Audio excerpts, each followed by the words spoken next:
All right, today we're going to jump into a story that's just packed with lessons about faith, humility, and what real victory actually looks like. We're talking about the Battle of Hunain. It's this incredible moment in history where what looked like overwhelming strength almost led to a total disaster. And it shows us how trust in God can completely flip the script in a heartbeat.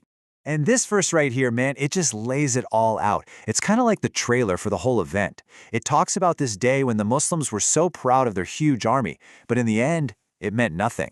This really sets the scene for a massive wake-up call, showing just how fragile our own confidence can be when we forget what really counts. So let's talk about the setup here. On paper, this battle looked like it was going to be a walk in the park for one side, but that very thing they were so proud of, their sheer numbers, was about to become their biggest weakness. It's a classic case of things not being what they seem. So you have to picture this. Right after the conquest of Mecca, the Muslim army was massive. I mean, bigger than anything they had ever assembled before. And with that size, this dangerous feeling of being invincible started to creep in.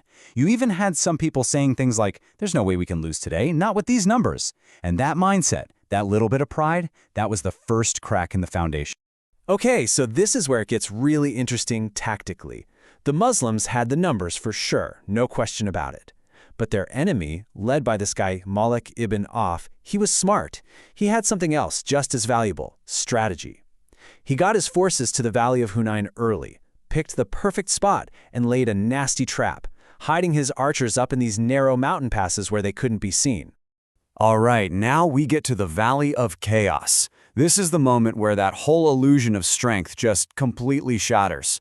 All that confidence they had built on their numbers, it's about to slam headfirst into the brutal reality of a perfectly executed ambush.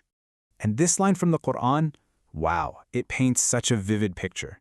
The earth, vast as it is, was straightened for you. Just think about that. You're marching into this valley, feeling good, and then suddenly, arrows are raining down from everywhere. The whole world just closes in on you. It's pure chaos and terror, and that panic just spread like wildfire, especially among the newer fighters who hadn't seen combat like this. So, why did things fall apart so fast? Well, it wasn't just one thing. It was a perfect storm, really. You had the psychological problem of overconfidence. You had inexperienced fighters who just panicked and ran. You had a brilliant ambush strategy from the enemy. And on top of all that, the valley itself basically funneled them right into a trap. It all came together to cause a total collapse. But right in the middle of all that chaos, with the army scattering in every direction, the entire battle is about to pivot on one single point of unwavering stability. This is the moment that reminds everyone where true strength has always come from. Okay, before we get to what happens next, we have to understand this key concept, sakina. Now, you could say it means calmness or tranquility, but it's so much deeper than that. It's described as a divine gift, this profound reassurance that Allah sends down right when you need it most. And this is what's about to change everything. So here it is, the climax of the battle. It's just incredible. While his soldiers are fleeing past him, the Prophet Muhammad, peace and blessings be upon him, does the complete opposite. He advances on his mount toward the enemy, calling his companions to rally.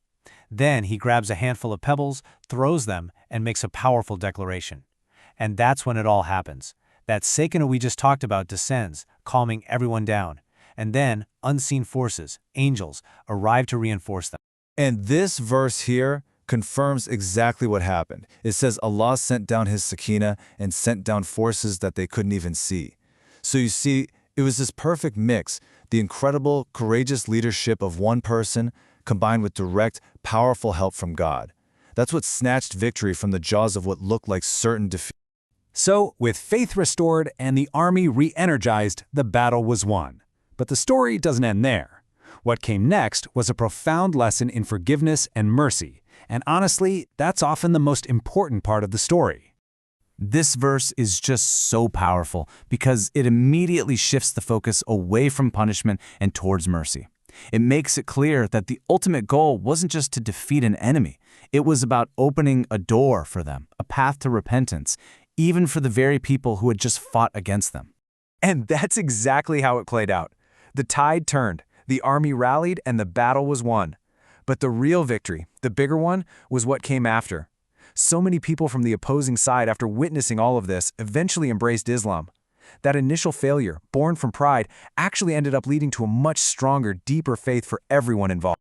But we're still not done, because the impact of this battle went way beyond just that one day.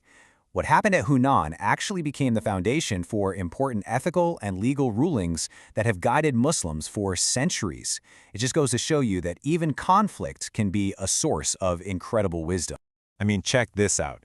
In the aftermath, the Prophet saw a woman who had been killed, and he strongly condemned it, establishing a clear rule of engagement. Verily, do not kill a child, or a woman, or a wage worker. A social ruling was also made to protect the privacy and modesty of women, and even a matter of worship was clarified, explaining that the rules for the major pilgrimage, Hajj, also apply to the minor one, Umrah. This is a perfect example of how true leadership provides moral and spiritual clarity, even in the heat of war. So if you boil this entire event down to one core message, this is it. The illusion of strength came from their numbers. The reality of strength came from their reliance on God. Arrogance leads to defeat, while humility and faith, that's what brings you Sakina and true victory. And so, this battle from over 1,400 years ago leaves us with a timeless question for ourselves right here and now. We live in a world that often measures success by numbers and power. The lesson of Hunain asks us, where are we placing our trust? In our own abilities and our own resources, or in something much greater?